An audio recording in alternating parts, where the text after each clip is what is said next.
دوحة الاعتداء عملیات ترور سران مقاومت در دوحه طراحی آمریکایی با اجرای ناکام صهیونی.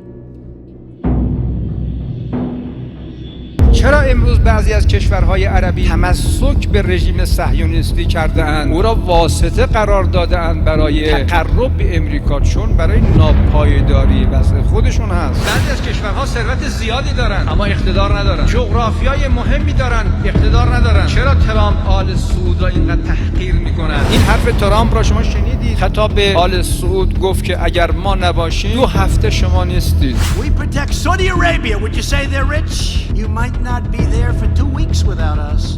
You have to pay for your military. اینا اقتدار آریایی است. خیلی کشورها هستن بانک پولن، قدرت مالی بزرگی دارن، اما کتوله‌های سیاسی هستن، هیچ اقتداری در صحنه بین‌المللی ندارن.